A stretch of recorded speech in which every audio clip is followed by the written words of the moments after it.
Oh my. Oh, that's fun. You know, these headphones, the sound is so good. When we play the music at the beginning. Yeah. Yeah, me too. I put my headphones on and I really enjoy it. Well, how have you been, my love? How have you been? I've been doing pretty good, just staying busy, working on art, working on writing, making phone calls for you, to clients, what have you, but loving it, loving everything. Yeah. How are you doing? You're getting ready for your big trip. I know. I'm off to Ireland and I'm feeling a little bit sentimental right now. As you know, today is a special day for you and I. Yes, it is. Yes, it is. This is the last show of season 2. Yes. Is that correct? Season 2? Say goodbye to season 2. Yes, but we get to usher in season 3, and it's going to be bigger and better and more bountiful than ever. Yes, much bigger shows coming. Season 3 with new books, new people, new exciting things. It's all happening. Now, I don't know if, well, let's go ahead before we get started. Why don't we turn the camera around and be sure and say hi to everybody. Chuck, who's with us today? Well, let me see here. We've got Wendy. We've got, Pippi Longstocking. We have Pippi Longstocking with us. I love that. We have Connie Morris. We have Simone. We have Janet. We have Sandy. We have Barbara. Let's see. Katie. Rush. Let's see here. Chris. Thank you for joining us. Wow, a lot of people. And you know, if on YouTube, I also see Maja Baker, Malia Thatcher, Chris Crowdis, Rush, and of course, the amazing Joel Tilson is here to help us keep everything organized. Joel is our floor director. Hopefully, we will also be seeing the amazing creative director, talent manager, Debbie Brady, later in the show. She, of course, is the person that designed all of our amazing merch. Chuck, do you have some merch there to show people? in case they want to support the channel. You got a nice shirt. You got a nice Oh cup. yes, the You got all shirt. that cool stuff. I All of have that. the shirt. Yes, I love that shirt. And Debbie Brady has kindly designed all of these wonderful things. So if you decide to, it's so well crafted. It's so amazing. You know what And that reminds? functional. Yes, highly functional. You know what this reminds me of, Chuck? What does it remind you of? It reminds me of some stuff I've been seeing about Donald Trump grifting. Have you heard this stuff? Well, as a matter of fact, yes. You sent me the video a little bit before the show, but I had already seen that infomercial for his virtual trading cards. I'd say, what else does he hawk? He's hawked sneakers, Bibles. He sells Bibles. I think, yes, That in he itself. does. Now, we have a really big show in addition to all the fun news we've got, all the fun subjects. We have the incredible Teresa McLaughlin here today. Yes. Chuck, do you want to tell people who this amazing person is? She is this marvelous author that we are going to be interviewing at 6 o'clock. Let's see, the love of the, I hope I'm saying this correctly, the Tayani? Is that the correct pronunciation of the title? Yeah, Tayamne. Oh, good for Yeah. you. You've got it in the right way. Yeah, this Yes. book is really good. Oh yeah, engrossing. She's a marvelous writer. Very visual, very cinematic, which are my favorite writers, where you feel like you're watching a movie as you're reading it. It Yes. reads like a big budget sci-fi film. Oh, yes. Well, you know what amazes me? Widescreen. Yeah. They live in another reality. They're time travelers. And I'm getting really into time traveling because there are cases of real people time traveling that have been documented, like the guy out of Russia who he was in somewhere like Czechoslovakia, Prague, during the time of the Russian occupation in the 1950s. But he wound up in the 1970s, got arrested. It was after he had seen a UFO. So it was like the guy, it's a famous story. And then they tracked his wife down after the guy had died. And she said, yes, he went missing for a day and he didn't want to talk. And all verified, like these UFOs show up and they zap people and then they pop them into we accidentally popped him into 1998. Oh, we got to go take him and sorry, we put you in the wrong. There's some crazy stuff going on out there that's been actually documented, unexplained. So maybe Teresa has the answer. Maybe she does. I'd like to ask her about that. Maybe she is on to something, because a lot of crazy stuff goes on in this book. There's time travelers. There's entities or aliens. Some are good, some are bad. Maybe humans thought they were angels. Like Elijah gets picked up in a UFO and taken off, and that's the last we see of Elijah in the Bible. Yeah. They said some angels came with a ship and they took him off. I was like, what the heck is going on? Oh, it's your kind of book.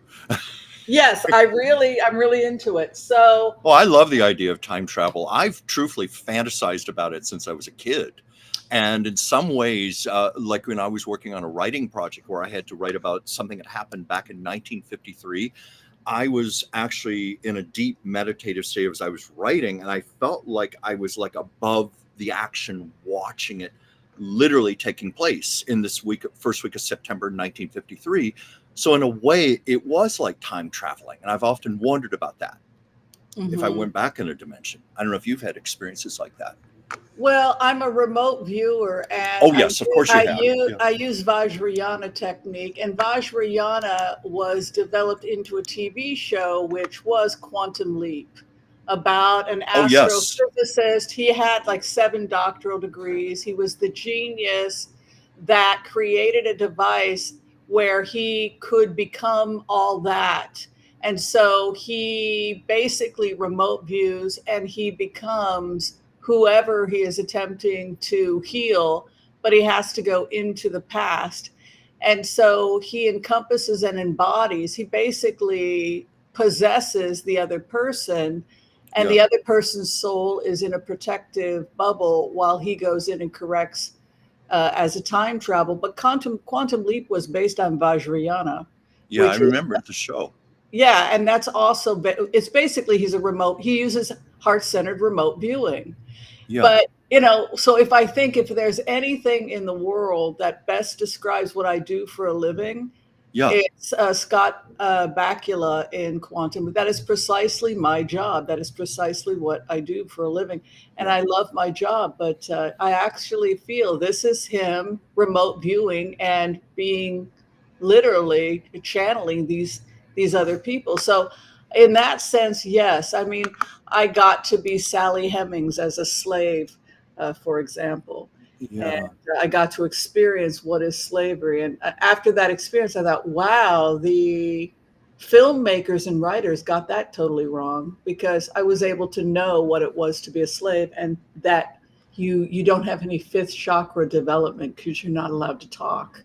So you never learn how to talk. You never learn how a yeah, child that can't speak, even hushing a child when a child is learning early speech development, because slaves were to be seen and not heard. And so as a yeah. result, they can't speak. They can't form words because it was forbidden to talk. That's fascinating. Yeah, it's that horrific. And it Yeah, also makes us really appreciate the um, the First Amendment when we were not permitted to speak. yeah. So much of this is reminding me of what a psychic friend once told me. She said, it's everything, every experience that has ever happened in history. It's like rings of a tree going outward and outward and outward. And she said, everything that's happened in the past is still taking place within those rings, those dimensions. Hence the idea of time traveling, jumping forward into one of those rings, one of those dimensions. Yes, and when we think about Kabbalah and the Tree of Life, and we think Yeah. about the Jewish circular calendar, the calendar is circular because we return back to the energy of that place every single year, but we approach it with a new kind of awareness. So every Passover, every time you experience that time of year, you're going back to the same vibration, the same energy Yeah. all There it over is. again. There it And is. Yeah. it's just a circle, round and round we go, trapped in these energies, but they're different every single time, Right. because we're now in the days of Av, which is to prep for Elul. The Tisha B'Av, of course, just came, and this is then we'll be going into Tishrei, which is high holidays, Rosh Hashanah, Yom Kippur. But it's really another chance to get it right. Another chance to get it right. Yeah. I was going to say, it's a common theme in movies and television shows where there's time travel. You're not allowed to change the past. That comes up a lot in these things, but who's to say we can't? If we truly can travel, we could go back and fix something, and that would change the whole trajectory of time. And what basically the book is, I think there's some truth possibly, because if you look at what researchers are saying, time travel is real. Like, it is something that can be done. But what's also interesting is this idea that aliens may be entering into our world through portals or other dimensions. Mm-hmm. And have you heard about this guy? He lost everything when he went public. What was his name? Balazar or something like that. I don't know offhand. I think it was covered by The Hill. But basically, he said that he went public because there were special programs about aliens where they didn't want him talking. I'll show you part. Excuse me. Let me go ahead and run through this real fast. But I wanted to talk to the audience a little bit about it and see if they had heard about this guy. He's a FBI hunt. He's a UFO hunter who worked for special projects in the United States, and we'll show a little bit of it. And of course, if you want to watch it, you can certainly watch it. But here it is. A veteran, an investigator, and today he's quite possibly the most important voice in the modern UFO movement. I'm doing nothing more than finishing the job I was given. Lou Elizondo risking his career, his family, and possibly his life to tell the story of what the American government really knows about alien craft And it's responsive and reactive. alien life. There's zero information to suggest what they are doing is for benevolent reasons. And the people in the Pentagon trying to hide the truth from you. There are forces, powerful forces, that don't want this story told. And they'll go to great lengths to keep it a secret. If aliens exist, where do they come from? You know, people always say, well, these things are clearly from outer space. And I say, let's hold off on that. What have they done to people? Some of these people were very seriously injured. And what do they want? Hopefully they're not like us. Tonight, you'll hear the So this is Put Out News Nation. If you want to check it out, Lou Elizondo. It's absolutely fascinating. But he talks about the fact that there's real evidence that there's multiple dimensions and they're entering from other dimensions. There's also evidence of possible beings living in caves below us, deep below us.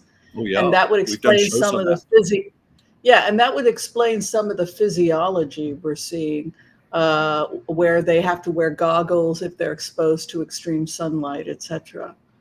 Yeah. Yeah. Yeah. You know, we've talked about that, you know, the elongated fingers, the unusual skull. Didn't we say some of them had special night vision because they were so accustomed to being in dark caves, damp places, Right. The goggles vegetarian. that we saw. Yeah. A vegetarian, and when they were captive, they gave them literally green smoothies, which satisfied them. And that makes sense. First off, they're carbon-based life forms, so they would be consuming carbon-based foods. It makes complete sense. You're a carbon-based life form. And if they evolved here on Earth in caves, what would they be eating? They would be eating swamp water, algae, mushrooms, which contain vitamin D, and that would be their vitamin D source. And their protein source would be algae, plankton. Yeah. And as we know, blue-green algae is one of the most nutritionally complete foods in the world. Right. But what's interesting is that now they've found that like people who have made contact with them, that they will eat human food, and that it makes sense also that the foods they crave are foods high in sugars, because sugars, again, are carbon-based fuel. So they would... Glucose for brain function. Yeah. Yeah, exactly. So, and they don't have a lot of muscle development, so they don't need as much protein as a hominid. So they're eating plankton, etc., and strawberries. Strawberries came up repeatedly in contacts, and also in these capture cases that when asked, what is your favorite human food? Strawberries. A ripe strawberry must taste like heaven. Cherries. So that's interesting to me, because both of those are high in vitamin C, and they're high in Phytonutrients. Yeah, sugar, phytonutrients. Right. So they are able to eat these foods. And then the other thing is that people who have had alien contact, who've had strawberry fields, watermelon fields, cherry trees, have seen UFOs, and then all of the cherries will be cleared from the tree, which is kind of rude. Save some for the rest of us, you know. But you know, and then there was one, and one woman found, and then one woman, she was sitting in her garden by a watermelon patch, and she had seen a craft. He was in the watermelon field. So I think they just are like humans. They see those ripe watermelons, and it's like glucose, and they don't. They're not craving they need a lot less protein than us. but they must just really need glucose. So he was stealing her watermelons, and that makes complete sense to me. Yeah, Because if something else. yeah, go ahead. Please, go ahead. I was just going to say ahead. something else interesting. Everything you mentioned, red, the color red, cherries, Yes. strawberries, watermelon, and we know that fruits, vegetables with reds, beta carotene, phytonutrients, specific cell protectors. I'm wondering if there's a connection there. Yeah, I think that for whatever reason, maybe because of the work they do, being a stress on the body, radiation exposure, that for those reasons, they're craving the vitamin C and the beta carotenes. But over and over and over again in contacts, people have talked about this bizarre phenomenon of in the case of the Roswell incident, the captured alien was weak. They actually made a green smoothie and he was able to consume it. And that makes, again, sense to me because that's what you would get as a cave dweller. Isn't that fascinating?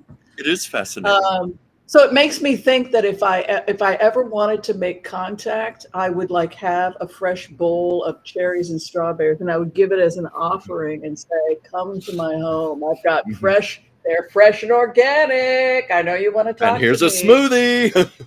Here's a green smoothie. Green smoothie. They're like, we can get that at home. Yes, but can you get strawberries? I don't think you can. I don't think you can get I don't think you can get cherries from a tree, honey. You're gonna want to talk to me. All right, so let's get into. We've got. So why don't we go ahead and read some of the comments about this crazy conversation? Let me see here. Jenna said, my first and only UFO sighting was in rural Michigan in 1973. I was 10. Let me see here. What's on the theme here? They are hybrids living, working amongst us. They have been known by governments around the world for years. Our government held the congressional hearings on ETs to start to get the population used. That was from Melinda Rogers. This is reminding me of something I read, oddly enough. If you take stock in anything Shirley MacLaine writes, there was one of her books. She mentioned that there allegedly in the late 50s, there was a meeting with President Eisenhower and an alien. They requested a meeting with our leader, and it was done under top secret conditions. Now, I'd have to go back and look at that. She claimed it was documented. There is evidence of that. Others may say that's crazy, and the fact that it's Shirley MacLaine writing it, but take that for whatever it's worth. Oh, Elizabeth says something interesting there. Can you see that? Let me see here. I'm looking. Elizabeth, I'm scrolling through the comments here. Let's see. Part of my screen. Let me get my iPad here. I can look at it. What did she say? Elizabeth, I saw a lovely blue-gray person pass in front of my car while I was parked near the bank of a river near Leavenworth, Washington. There was an accidental death on that bank. I got her on my server and deleted it. Server. Oh, wow. Yeah. Old Pinter says, my first incident was in 1956 when I had just turned 6, praying mantis variety, Detroit, Michigan. Well, doesn't this whole thing of the praying mantis, etc., does that suggest genetic, that they're doing some kind of genetic testing? Possibly so. Because there's this overlap between these carbon-based life forms like hominids, the advanced like hominids, and it's just really interesting, don't you think? Of course it is. Quite interesting. It's hard to know what to believe. We've been so over-conditioned, with sensationalism in sci-fi movies, television shows, science fiction books. Our imaginations have gone wild since we were kids.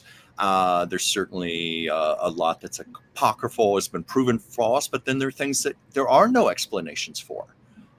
We had, I was just going to say, go ahead. I'm sorry, Kamala Harris, oddly enough, this has nothing to do with the presidential campaign, but she was on The View like a year or two ago. And of course, they were asking her a lot of fluff questions like, well, as vice president, you have the access to the same files and information the president is given. And I think one asked, well, have you read files on UFOs? What is the government hiding from us? And Kamala just kind of stayed very coy, like, she could not make a comment, but she knew something. I remember that. Seriously? You Yeah. know, we had one of our fans. She saw a UFO, and that happened to her. She had a cherry tree filled with cherries, and the Really? next day, all the cherry. She said even the cherries on the ground were gone. Wow. Isn't that Oh, crazy? that is crazy. Oh, here's a comment from Kamara Harrington. The guy that met with Eisenhower was called Valiant Thor. I have the book. There are pictures of him. Oh yeah, and another comment. Eisenhower's granddaughter would corroborate that meeting with Eisenhower. She gives lectures at the sorry, my screen keeps moving on me while I'm reading here. She gives lectures at the big live expos now. I wasn't aware of that. Interesting. Thank you. Thank you for these comments. I was a little reluctant to bring that up coming from a Shirley MacLaine book, but it's glad to see there are some other sources to back it up. No, there's you know, I was very skeptical, but when they went before Congress under oath, and these were people who had served in the U.S. military, like the person we just heard from that was part of the UFO investigation and cover up. You have to, I mean, these people have put their careers on the line. You know what I mean? Definitely so. But what he says, which is, reputations. yeah, but what he says, which I think is kind of interesting, is he says that, what was his name? Louis Elizondo. He said that we think that they are coming in from other dimensions. They may also be able to do to enter into other dimensions. Mm-hmm. So they're not even from this dimension, and that just freaks me out because it's like parallel universe. That they're right here. He basically, what Lou Elizondo says is they're right here with us, but they're in another, which is also makes me think of the death realm, right? You know, that the dead are right here, but they're just in another dimension. Mm-hmm. And then it makes you wonder, like, who constructed the matrix that we're currently in? Like, is our head in a box, and is all of this just some kind of virtual reality? Yeah. And the coin is going to run out, and that's death. The coin runs out, and then we go back to the original dimension that we came from. Mm-hmm. Hence the theory some have that we're just having one big dream. One big dream before we wake up. Wow. Okay, so moving on to other topics, I think we need to first talk about the big news. Huffington Post, of course, did a great, that Trump has been re-indicted with the new January 6th case. What do you think about this? Any thoughts? I think it is fabulous that they did not let this just go away. This was very clever to find a new way to approach it that would step around the immunity granted to him by the Supreme Court.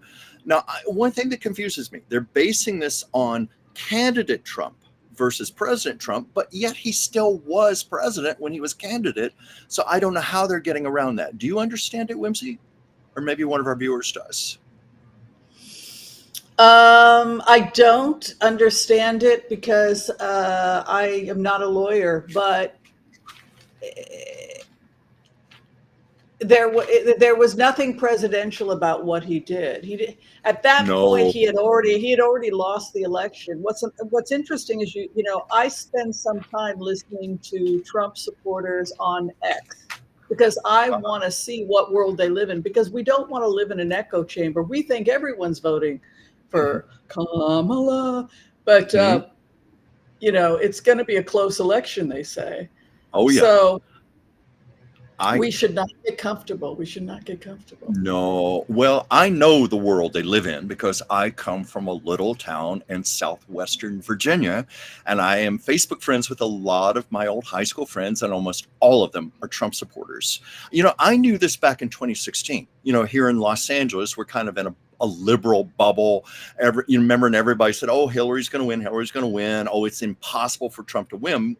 When we were here in LA, but I knew, just from Facebook, just from people all over the country, my hometown, I knew Trump was a lot stronger than he was being given credit for. And I think he's still very much a threat. I don't agree with it, but it's there. It has to be acknowledged. It's going to be a close election. Though I saw today, CNN, they're saying 2.7 points ahead for Harris. But I saw a CNN poll today that's claiming it's closer to 5 points, if that can be taken seriously. Well, it's always going to, we always want to think about, what state and how is he doing in Pennsylvania? How is he doing in Florida, in North Carolina? Yeah. But so, I just saw, sorry. Go ahead.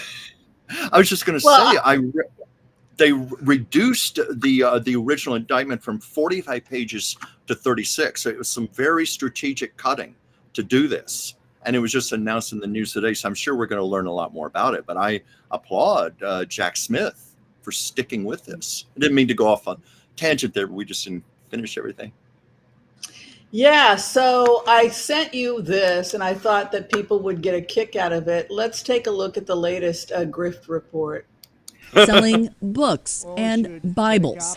God bless the USA Bible. Gold sneakers. That's the real deal. And trading cards.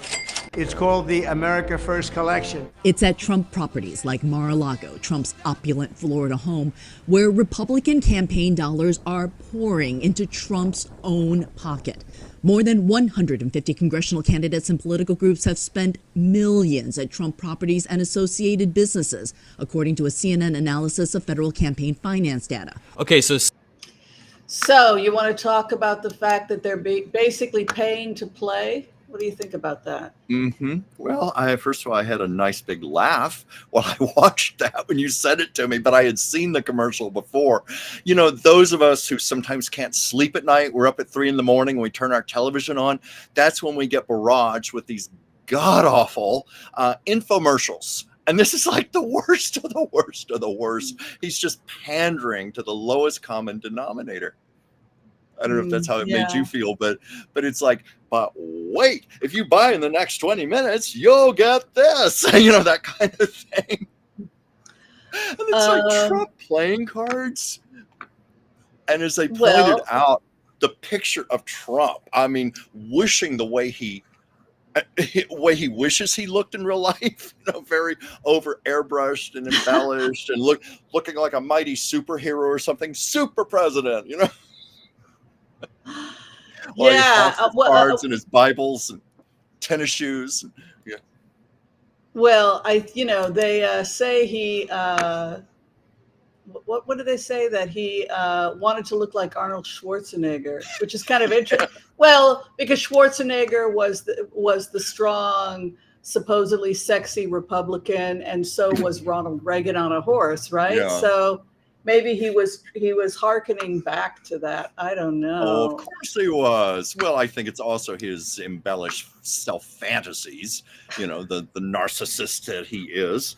But he's such a con man. He's such a grifter. And he makes it so glaringly obvious to the point where he's his own self-parody. SNL could not do a better parody of him than he can do of himself.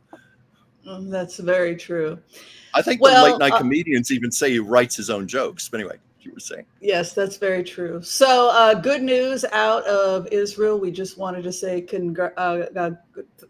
gratitude to the IDF for rescuing another hostage. Yes. The brought back to life. The family hails the rescue of Israeli hostage from Hamas tunnel. A good-looking gentleman.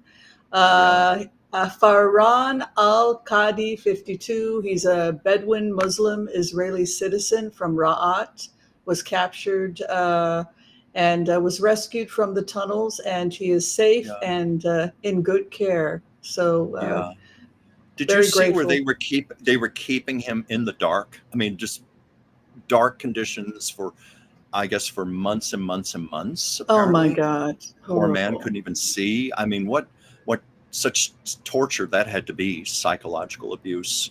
So it's I'm very proud of Israel. I'm an Israeli American, and sometimes we screw up and sometimes we do good things, but I think it's just wonderful. This is a Muslim man and he is 100% an Israeli, and so Mhm. we're going to do everything in our power to get our hostages back, whether he's a Muslim, Jew, or whatever. And I just good for them that the priority is just to get the hostages home and safe. And thank God he Yeah, is home and he is safe. We hope thank that God. everyone returns home safe. Well, would you like to do some blitzes? Would you like to do some blitzes with the Sure, time we have? All let's right, do we've it. got 40 minutes. I think we need to do the empath prayer. What do you say, buddy? Yeah, let's get going. Got cards Okay. here. So, I all got right. and So if you have any questions for us, be sure and ask away if you want us to blitz away. All right, let's do it. Let's do the empath prayer. Oh, Trump steaks. I wonder if those are any good. I'd kind of be frightened of eating a Trump steak. Mentioned I'm by L. Angus, so they knows a good steak. I'm the reason I'm laughing, I'm thinking of when Martha Stewart had her television show, and as you know, she had a very bad experience with Donald Trump with her version of The Apprentice, and she had Joan Rivers as her guest, and they're doing a little cooking segment, and the thing about Trump steaks came up, and Joan said something, "Oh, I don't mean I want to eat Trump," or something. I forget what it was, and she goes, "Oh, I said something bad about Trump," and Martha just said, "Oh, too bad." I wish I could remember the Okay. specifics. Okay. I want to call on white light protection for myself and this community as we ask permission from Spirit to access the Akashic records. We call on our spirit guides and our good angels to be with us. Please give us the clarity and the wisdom that is needed to empower all of us on our journeys to make the best decisions for ourselves, our families, the planet, the people we love, but also to help those that we may have strife with. And together, collectively, as a community, we say, Amen. All right, let's get to people's questions. Wyoming is a beautiful state. That's okay. Made from 100% patent leather. Oh, the steaks are made from 100% patent leather? Is that all right, let's see. Probably plastic. Oh, I love this one. Steffi said rump steak. Twitter bug asked, what country other than the United States can a person come in second and still be the president? He lost the popular vote by 2.7 million people, and yet he still wound up in the White House. It's happened before. Happened with Yeah. Al Gore, the George W. Bush. I'm trying to think when it had happened before. Wasn't it in the 1800s? But anyway, it's happened. It's not right. Well, as you may know, the founder of Telegraph, the social media Telegraph, the CEO has been arrested. I believe he's out of France. And, there was so much grifting going on in Telegram. It was just out of control. And Russia must have been making a fortune because Russia was very upset when the Telegraph founder out of France got arrested. He's okay, let's see here. It says Telegraph CEO has dirty secrets on Musk, Putin, Trump, and Netanyahu. He's asking for 24 hours protection. That makes sense to me because you have these honey pots and fake Elon Musk, fake this, fake that. And the question has been, does Trump or who's behind these honeypots? Who owns them? Does Musk, Putin, or Trump or Netanyahu get a piece of the pie? If this guy is asking for 24-hour protection, what does he know? So we can go ahead. Can somebody please remind us of what his name is so that I don't have to Google it? The founder of Telegrams. And we can go ahead and I will. I'm sorry, what? Would you like? Oh, no, you don't have to. I think let them do it. But we just want to know what is. I'd really like to find out. You know what? I think I'm gonna. Which card should I use? I guess I'll use the Gilded Reverie for now. But you know, it's scary because the social media platforms are not protecting their customers from these grift. Pavel Durov, thank you. Our floor director, Joel, helped us with that. Durov. So I guess we're going to go ahead and ask, what is the future of Pavel Durov, and what dirt does he have on people? Let's take a look.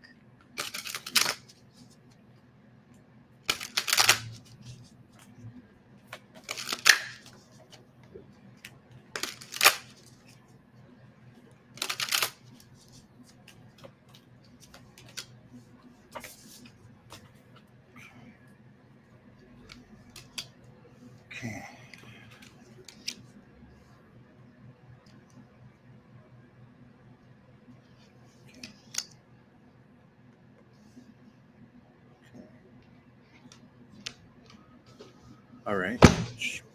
I have 3 that jumped out of my deck early on.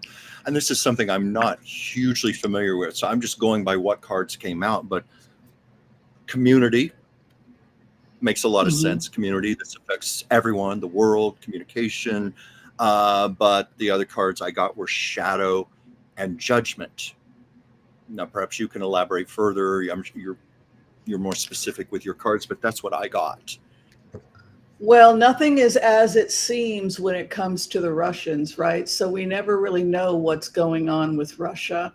And they, you know, Putin is making a ton of money off honeypots where these women think that they're having a love affair with Putin. And there's, you know, the babushkas, Putin's babushkas, and they've been scammed through these honeypots that are found on social media. And telegraph is used in Russia, and it was probably used as a honeypot and as basically an income source for these corrupt persons. And so the question is, does Elon Musk get a piece of the pie? Does Netanyahu get a piece of the pie? Why aren't they actively doing what they can to remove these honeypots from X, from Facebook, etc., unless they themselves are the owners of these troll farms or are getting a kickback through these cryptocurrency accounts? Mm-hmm. So we have the anchor here to as describing Pavlov. So whatever he has, if he is the anchor, he's the person that's holding it all together, then it's very, very likely he has dirt, like he claims. That makes a lot of sense. He's the anchor that's holding it all together. What's interesting is that you've got the 2 roads, one that leads to the good and one that leads to the dark, night and day. So it may have been put up like you have the sunlight, the average people that are using Telegram, and then you have the dark aspects. I think he's got a ton of information on just how much they're involved. I think that they're involved in the honeypots. And I think that if some millionaire is running a honeypot scam out of Eastern Europe or wherever, is it possible that they have been put up or hired to do this, and a percentage of the money is going to these people? What's interesting also is the castle. which would indicate that this guy really has enough information to take these people down. He's one person removed from Putin, from Netanyahu, from Trump, from, I periodically will I will subscribe to these scammer channels on X just to talk to the scammers and try and get information from them. And there are so many of them. But the fact that you have this castle coming in leads me to think that he's very close to the information, to the wealthy. And it's scary. These are the wealthiest people in the world. And you wonder, where did you get your money? Where did you get your crypto? I mean, Elon Musk owns a third of the world's crypto. And if he's got multiple scams going, if he's taking a piece of the pie, then you can only imagine how much wealth he's accumulated via these crypto scams, if he's in fact in on it. Now, this is the first layer of the investigation. It was the French who arrested him. If you violate the rules of that country, then you have to go, right? So, but the cracking of the whip is the thing that's coming. And so that leads me to believe that they're on the verge of multiple arrests. Yeah. So it could be going all the way back to the oligarchs themselves. So when you say multiple arrests, could this even be big people like Elon Musk, billionaires behind this? Could we see something like that? Yeah, I've always felt that Elon Musk is on the verge of being seriously charged. I think he could do time in prison because of this type of thing. Because I got interested in Elon Musk because of his interest in funding the rebuild of Gaza. And I knew nothing about the guy. I just thought, well, this is great. And then I was, of course, I lost my innocence. I found out who the guy was. I was very upset.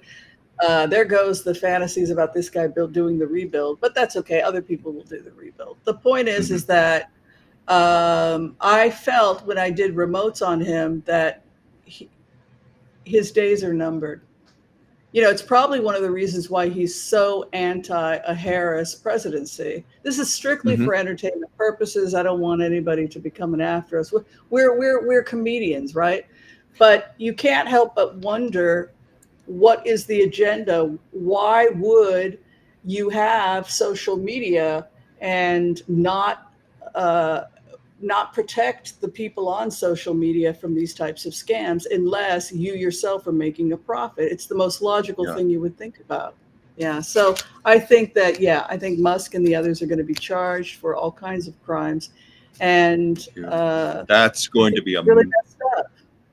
Devastating scandal. That's going to be huge. How quickly do you see something like this happening? Have you had any insight into that? I would have to, we can both do time. Let's see if you get anything on time for these prosecutions, but I can go ahead and pull a couple cards. If I get some wands, I can, let me see if I get any. I don't know if my cards would show anything, Oracle cards. Well, you can try. You can try. I'll see what comes up. Let me just start shuffling here.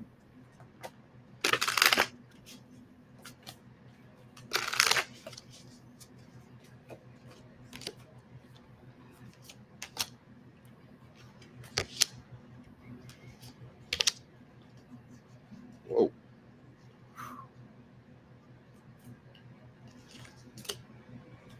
Well, sometimes I marvel at what just like, I had one card just like leap out on my table here. This is what leapt out: despair, suffering, loss, and then I had shadow and solitude. Those were the cards, but the despair card was the one that really almost flew out of the deck. So yeah, I mean, you've got the FBI. My Queen of Pentacles is the FBI, and evidence against. There's a possibility that he can avoid prison, but they could be shutting down his businesses. You've got the Queen of Swords, and then you've got that Knight of Pentacles. So they could work with Elon Musk and just penalize him that he allowed certain things on his platform. It's more, here's the investigation. He has dark dealings but whether or not it's enough to actually charge him, it transforms him. The entrepreneur who's transformed, I mean, I think like Trump, these people are mentally ill, and I believe they're on prescription drugs. In the case of Putin, I actually think he's on methamphetamines, because I've gone in and I've seen Prigozhin shooting him up with the best of the best. Prigozhin was his supplier, not just for food, honey. He got the good stuff. Shooting up speedballs. That's what I saw. Well, I've shared with you a long time. I've always theorized Trump was doing again, this is entertainment purposes, opinions, but I've always felt that Trump was doing methamphetamines, because I have known people who have abused the drug. I've seen the effects it has. And I remember back in the days when Trump was president, and he would do his news conferences and he would just go unhinged like a madman. And he would go off on reporters like, "You're a nasty woman. That's a nasty question." Things like that. I've seen that behavior in meth addicts, the vicious mood swings. And plus meth also gives a feeling of invincibility. You're on top of the world, nothing can harm you. And then when people come off of it, it's the opposite end, where they're just in the darkest of despair. They take more meth to get back up again, and hence a lot of crazy erratic behavior. Just wanted to throw that out. Wow. Okay, so question from Joel Tilson. He wants to know if we think that Putin is going to be around much longer. What are your feelings about Putin? I think this will be our last question, and then we're going to start our interview with Teresa. But you want to check out Putin? Yeah, well, when you say around, do you mean like put away, like in Siberia, like you had mentioned one of your shows recently, or do you mean him actually dying? What do you mean specifically? When I put myself in, last night, I tried to be Putin, and I felt as Putin that they're trying to kill me. I felt like my own. I feel it. They're going to try and take me out. Now, when I put myself in the shoes of the oligarchs and the people who are going to take control, the aristocrats that are going to take control of this situation, we don't want to turn him over to the West. We're not going to give you him, but we might be able to isolate him like we did Yeltsin, and have him retire to a nice his villa in Siberia. So we're not talking about the gulag. We're talking about a castle with high security where he retires and he never leaves. Well, I got to tell you, this again, what jumped out: solitude. I think that ties in with what you're saying about him being sent away to Siberia, somewhere put away. But I also got two cards: physical body and suffering, like his health is deteriorating there. So even there, he's not doing well, but it's not like he's dying, but definitely being put away somewhere. Solitude. So I don't know if you're getting anything around his physical body, his health, suffering. That could even tie in with the drug abuse, how it's affecting him, if that's the case.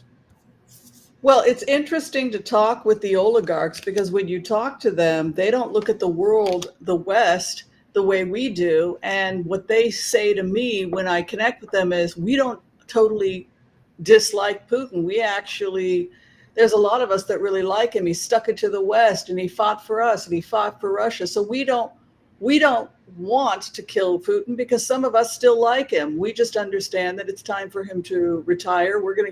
There are enough of us willing to protect him. So they don't hate him the way we do. They actually love and admire this guy, and we're not turning him over. But we can get him safe in retirement. But we're not ever going to. I don't get the animosity necessarily, because many of them agree with the righteousness of his cause in a way.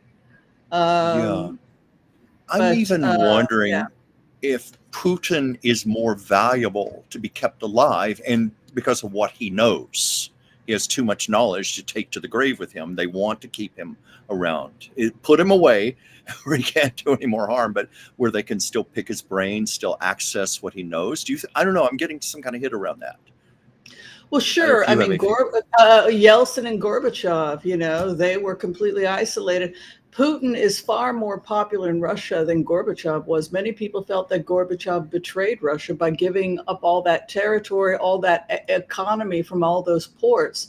It would be like us giving up 30 states and all the it's giving up California and all the profits, and then people fall into poverty. So that didn't make Gorbachev popular if you really put yourself in the shoes of the Russian people. Whereas Putin stuck it to the West, and he had cojones. And so it's like, hey, we kind of, there's a part of us that's wink, wink. He stuck it to the West. So it's, in many ways, he is more popular than Gorbachev. Mm-hmm. Yeah. Okay. Well, did you have fun with your little time with me? I feel like Yes, it goes so damn fast. I know. When you said this was the last question, I had to actually look down my watch. I thought, oh my gosh, we've been talking an hour already. It does not feel like it. It has gone very quickly. Well, it's been less. So yes, it's have been fun with you. It's been less than an hour. Let's see if we got to everything. I have to go grab something really fast. So why don't you go ahead and talk to people while I go and grab something? What are you going to go grab? Okay, folks, what do you want to talk about right now? Let me see if I have the comments here. As Music said, Putin isn't exactly a spring chicken. No. No, I heard that expression just the other day. Jenna Rollins, I saw an interview with her. She was talking about Betty Davis, and they did a movie together many years ago, and they were watching the dailies, and Betty was very unhappy with how the cinematographer had photographed her. And she called her and said, Jenna, did you see what my lips looked like? Did you see how you photographed me? And Jenna said, well, I wasn't paying attention. I was watching. And Betty said, well, you better start paying attention, because you're not a spring chicken either. So you just made me think of that. Anyway, I felt it a little time there. I had Something totally unrelated. I had to go grab the book. We have a book for next season. We selected our book for next season, so I had to go get it. All right, so. Well, we're going to announce it after we interview Teresa. You got to be anticipating.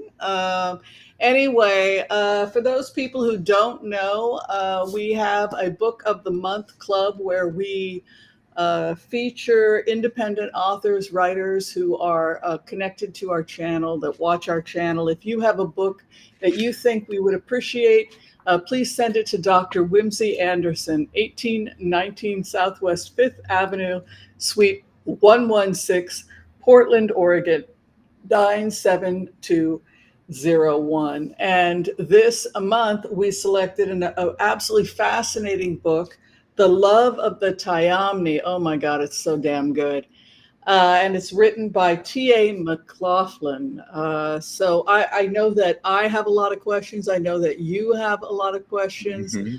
So everybody, please give a warm welcome to the amazing Teresa McLaughlin. Hi, Hello. Teresa. Welcome. Teresa, welcome. Thank Very you. happy to have you Very here. happy to be here. Wow. I don't even know where to start, man. So first off, thank you so much for being here. Oh, you're welcome. Yeah. It's an honor. I watch you every day, so. Thank you. It's an honor for me. I've said this many times. I will get involved in a book, and I always think I'd like to talk to the author. I get to do it. This is one of the best perks of this job with Whimsy. So very happy to have you here, Teresa. You've done something really marvelous. You're a gifted writer. Just off the bat, I want to ask you, what was the most surprising thing that you learned while writing this book? You must have had a lot of insight come in as you were writing. You were channeling. Yes, I did. The most interesting thing is the central character, not the main character. The main character is Vatresh, who you read about, and but the central character is the little boy in the first book, whose name is Denny, and he grows up to. He thinks at first, when he's an adult, that he's a gay man, and then later on in life, he transitions to female, and becomes a priestess. And I wanted to develop, I wanted to understand, well, what kind of priestess is he going to become, or she going to become? What is the spirituality? And so I started digging into spirituality a little bit more, and wow, I've learned so much from you, Dr. Whimsy, and also from others. It's just, that was really, it's amazing. It's still happening, like huge things. Yeah, Wow. I wanted to ask you that because your book is so multidimensional, and I just thought, oh, you had to have been doing so many aspects of research for this and learning so Yeah. many things. That's why I wanted to ask you what surprised you the most, what came to you. But Whimsy, I know, has marvelous questions for you. Yeah, I mean, well, I'm an anthropologist, and my God, you just really, it's just so dang clever. I don't even know where to start. The thing that amazes me about this book is that, first off, in the story, you have aliens and time travelers, right? Yes. And the aliens are doing genetic hybrids. They are responsible 185,000 years ago, I think is what you mentioned Yeah. here, where they bring the apes onto the ship, and cute little Yeah. creatures, cute little hominids, and we're going to make them Homo sapiens. And they're eating meat, and they're doing all these things, which of course help them evolve. But then at one point he says, we got to get them off the meat. Yeah. I mean, it's just so damn creative. How did you get to be so creative? Like, where did this come from? Where did this come from? Well, I think I love science fiction. I have Oh, a yes. very broad background. I think my undergraduate degree is in mathematics and computer science. I work in cybersecurity right now, and my master's degree is in information assurance. Keeping data protected. And but I also always wanted to be a singer. I studied voice, classical voice for 15 years, and studied at the Royal Conservatory at The Hague. Wow. Studied ancient music. Dang, And, girl. thank you. I, you know, And I could hear hmm, that. I can hear the timbre, the rich timbre in your voice. I suspected you were a singer. thank you. I Yeah, was.